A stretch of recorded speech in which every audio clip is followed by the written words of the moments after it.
Hey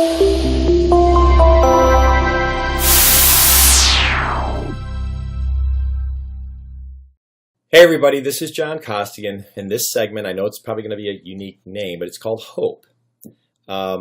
It's about hope in sales and how this can help you if you change your opinion on this a little bit.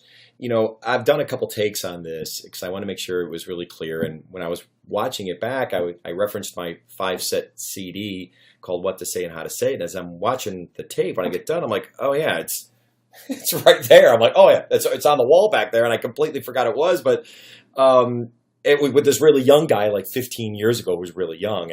But the reason why I'm referencing that CD is because back then, I used to say yes is a great answer, no is a good answer, and maybe stinks. And let me stop. I still agree with that. Okay, but the one thing I want to say is this: time does kill all deals. Okay, I agree with that. But do me a favor. Don't kill yourself on the deal.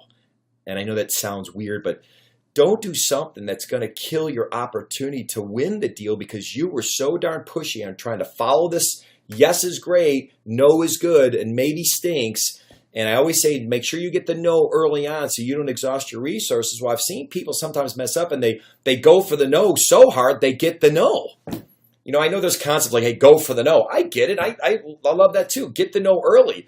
But sometimes you've done it so hard that you're getting a lot of no's. And sure, there can be something that's liberating about it. Absolutely. It's kind of nice when you get to hang up and go, cool, great. We've lost. Great. I'm glad I found out early. We can now move on. And there's not a lot of situations where that works. But the reason why I mentioned about hope is a good thing is because it's not a no.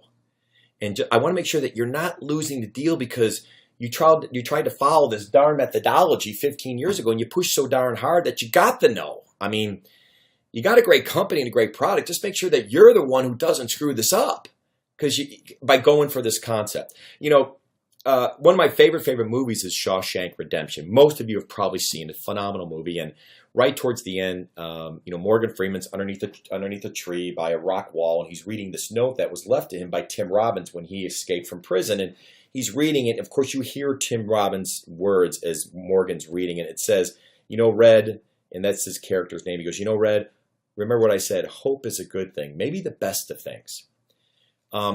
I don't know if it's the best of things in sales, but it definitely plays a role. Don't lose your opportunity because you're trying to push so hard to get the no that you might have gotten a yes a little bit farther down the road, but you were impatient. Okay?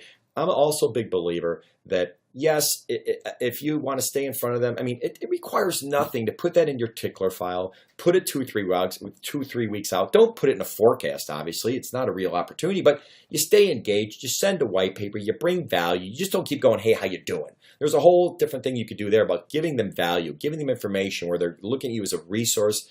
That's what you want. But that takes nothing. It's a quick email every 3 weeks or so. Stay in front of them. I'll stay Hope Alley there just to do that. So I would stay with Hope on that.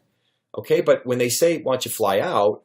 I need to have more of this. Give me a proposal. Then you can get back on the phone and qualify a little bit harder because maybe they now have a need and they've cracked open the door. I will tell you, just before we leave, we had a sales rep for one of my largest clients, a software company up in Burlington, Massachusetts, where this rep stayed engaged and they virtually said, nope, we're with their number one competitor. He goes, we're with these folks. We've bid it for whatever. We're not gonna change. And he just stayed in there, kept staying, sent an email about every 3-4 weeks. And his name's Mark. This is the rep's name. Well, next thing you know, he pinged this person, and the VP called him up and said, you know something? They just screwed up. You just got another shot to get back in, and they nailed this deal, and it was huge. The deal was so big, it probably should have gone to the field, but since this inside rep did such a great job, they wanted to work with him. So hope it's not great, but it's not as bad as I probably made it sound out way back, the way I made it sound way back then. So hope is a good thing. Good selling, everybody. Hey everybody, John Costigan here. The toughest part to any sale is getting in the door, right? Tell you what, click on the URL below this video or go to costigantraining.com/free week. Take the first step of solving this huge problem of getting in the door. It's 5 days, 5 clips, less than 5 minutes. Click on the link. We'll see you in a few seconds.